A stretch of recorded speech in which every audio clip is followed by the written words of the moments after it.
Hey guys, we're back for another week of predictions. We had last week full of entertainment, just like the Premier League always is, and now the table is starting to take shape at both ends, the top and the bottom. In this week's predictions, we will talk about Aston Villa under Spanish manager Unai Emery's trip to Anfield, City hoping to end their winless run with a victory over at the Amex over Brighton, and our match of the week, the London derby, Chelsea against Arsenal. Yeah, I think I don't remember a week when both Man City and Arsenal lost in Yeah, a single it's been a week. long Yeah, time. it was a great week last weekend, and I think Liverpool were the one which took advantage of it and went on the top of the table. They played a good game, not really good first half, but second half was really good, and they made Got use 3 of points, yeah. the loss what Man City and Arsenal. Both of them were surprising, but yeah, it was there. So let's begin with the first game of the weekend. It's again Brentford against Bournemouth. Brentford on fire at home. They're still to lose in all these 5 fixtures. And they have an even better record against Bournemouth. Now, last weekend, after Bournemouth beat Manchester City, Brentford are the only team Bournemouth have not beaten in the Premier League. Okay, surprising. Yeah, And Bournemouth, Brentford have won twice and drawn twice. They are yet to lose to Bournemouth in the Premier League. And I think that run will stay intact for the Bees. 2-2 draw here, and African forward Antoine Semenyo to score. I think in this game, Bournemouth right now are full of confidence because Yeah. they have beaten Arsenal, they have beaten Man City, and I think they will play on the front foot. Their manager is really good. I like him. And this will be first time I think Brentford will lose to Bournemouth. Oh, really? I think it will be 2-1. It will be a very, very tight game, well fought game. Both the teams going at it aggressively, but then at the end I think Bournemouth will have enough to beat Brentford 2-1. But for me, the scorer will be Brentford player Mogama. Yeah, but we're on fire so far this season. Now moving to London, West Ham United hosting Everton. West Ham United, a lot of people say West Ham have had a poor start to the season, but some of the stats show the opposite of that. Now, West Ham have only lost to teams inside the current top 7, and they're yet to lose back-to-back games. So I think West Ham have been a bit underrated under Julian Lopetegui. Also bringing in their new style of football, they're still adapting the players, and they've had a tough run of fixtures. But I think here West Ham will show their quality. Everton losing to Southampton, they had lots of chances, but they were wasteful. Should have beaten the Saints, but couldn't. And now I think West Ham will make it 2 losses out of 2 for Everton. 3-1, Lucas Paqueta to score. Yeah, I think you are right about West Ham United. It looks bad for them because in the games where they are losing by 3 or 4 goals. Yeah. And some of the goals which they are conceding are so obvious. Means some of the areas in their defense are totally empty, especially at where Wan-Bissaka plays. Lopetegui always wants him on high, but then the space is there because they don't have so fast defenders. It's difficult to cover them. So it looks bad when they lose. But some of the games, like against Man United, they won, and some other games also they won. So it's not that bad, but it feels like bad. But then I think, as you are saying, I also agree with that. This is the game where West Ham will easily win. For me, the score will be 3-1 and Bowen to score for West Ham United. Okay, now moving on to the bottom of the table. Major fixture here. Wolves against Southampton, 20th against 19th.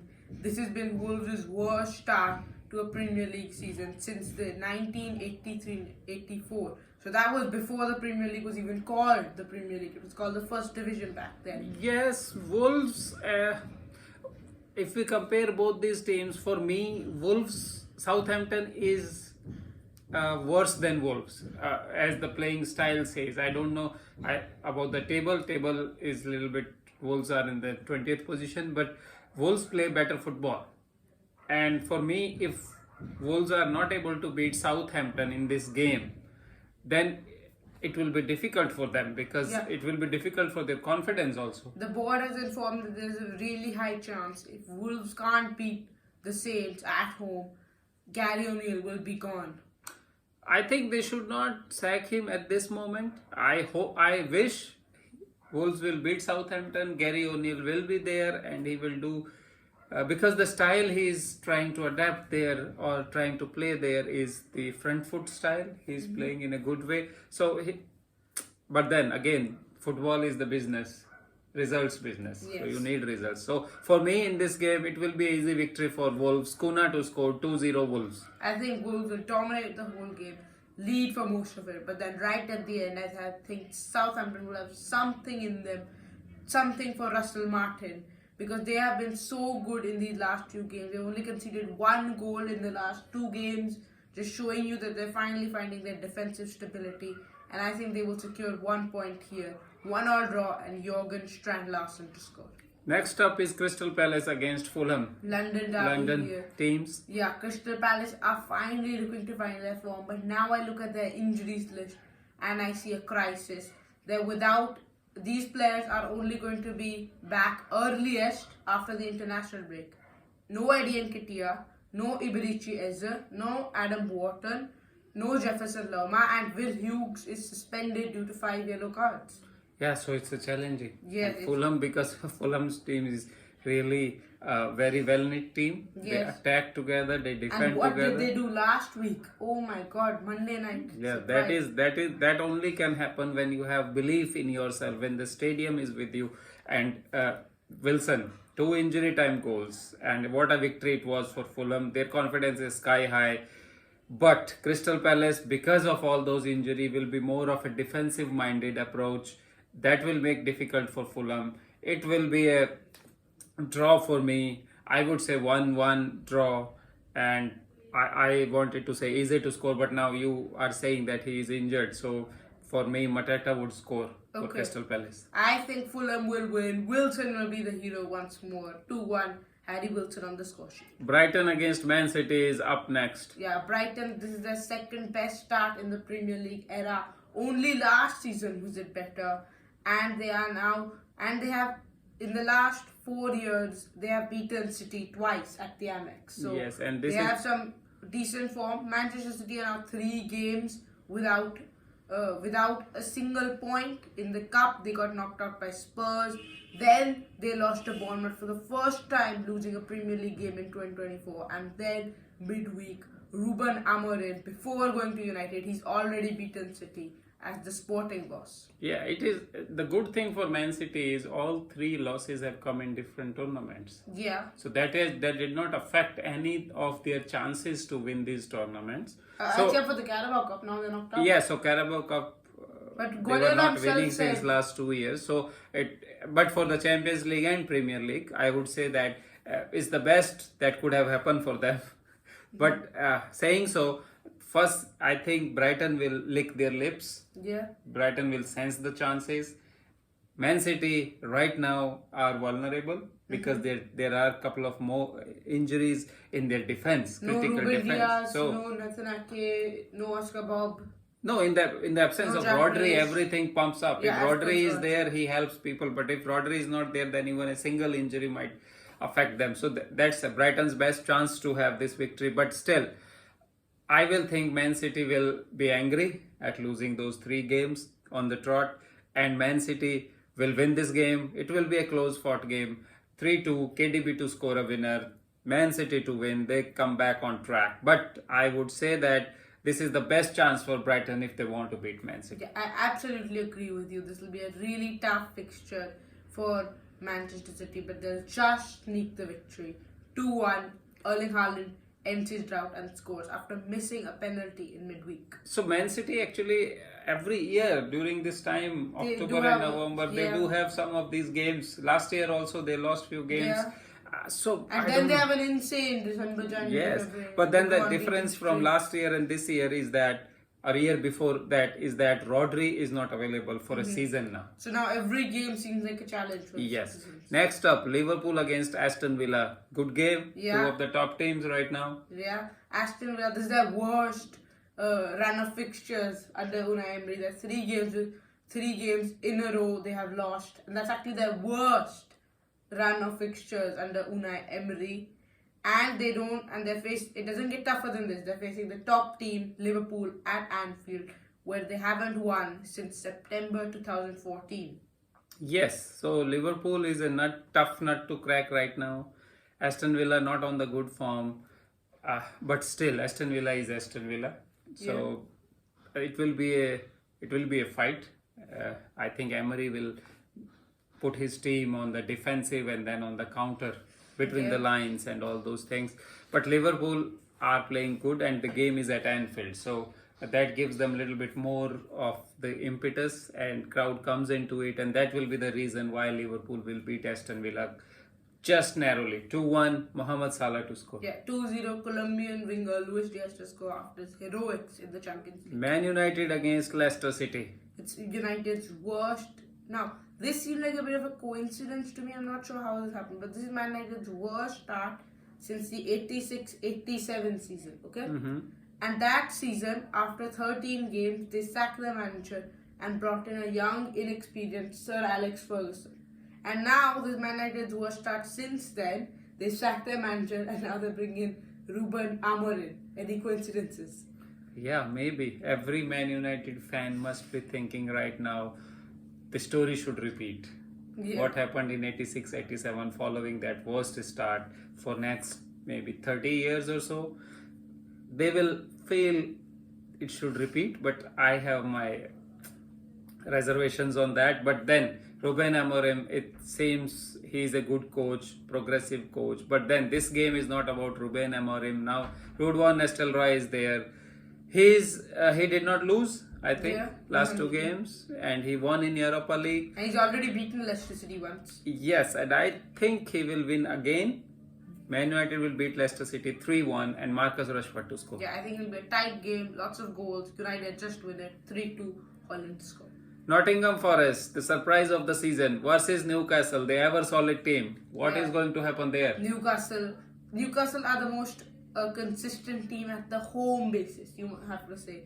Because now you look at how they've been playing. They just beat Arsenal at home. They beat Chelsea at home in the cup. But then they lose the easy games, which are away. That's why they're a mid-table team right now. Nottingham Forest are different gravy this season. How have they been playing? Chris Wood winning October Player of the Month. Nuno winning October Manager of the Month. It is getting ridiculous over there. But I think they'll have a tough fight here against the Geordies. 1-1 draw, Chris Wood to score, and Nottingham Forest on fire right now, third in the league. They will hold the Magpies. Okay, yeah. So for me, it will be victory for Newcastle, 2-1, Gordon to score. Okay, yeah. Now, Tottenham against Ipswich in North London.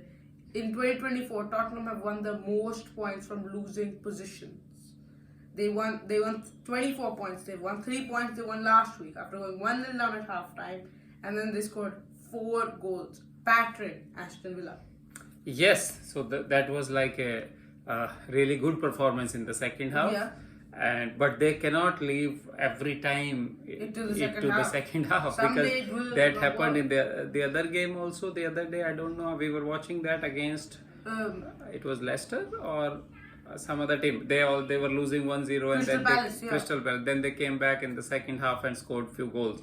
So it cannot keep on going, especially against the teams like Ipswich and all these. So for me, Tottenham are on the front foot, although they lost in the Europa League this midweek. But then that was unfortunate. And this one, he will not rest any players. Son will come in and other main players will come in. It will be an easy victory for Tottenham. 3-0, Son to score. The ironic thing is last season Spurs' problem was they went ahead and then lost. And now they're going behind and then winning. So, yeah, I think they'll win here. They might even go behind.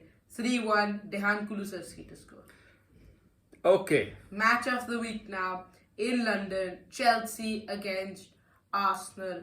Two teams battling for Europe so far. Enzo Maresca has confirmed his side are not in the title race. Arsenal had serious title ambitions, but they are starting to go out of the window now. Only 1 win in the last 6 games in all competitions.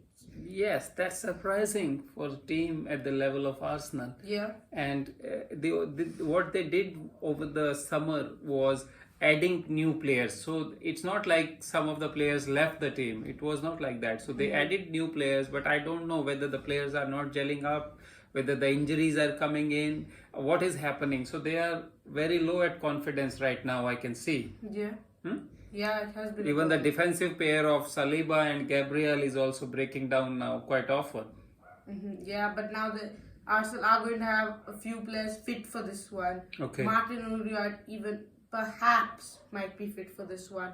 We're not 100% sure, but I think one player who's got a point to prove against his former side, Kai Havertz, scored a brace in their 5-0 victory over Chelsea last season. He'll score again, but Chelsea will hold the Gunners again.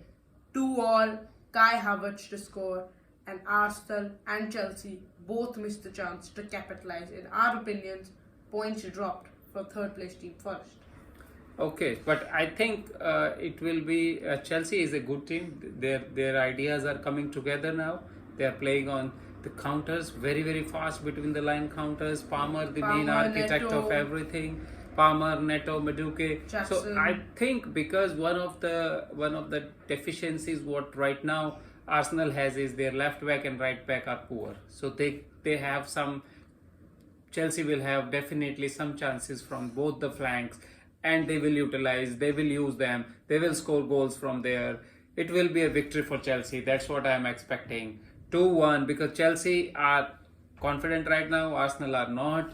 Chelsea will score Chelsea 2 goals. Beat Noah 8-0. Yes, that doesn't mean anything, because Chelsea should not be playing in Conference League with that squad, yeah. with that fan power, with that kind of money they have. They should not be playing in Conference League. So that was just a walk in the park for Chelsea, but this one will be difficult, and Chelsea will show the fans or show the world that they belong to the top 4 and they can mount a title challenge in the next few years. So they will win this. 2-1, Jackson to score for me. Oh wow, big call there.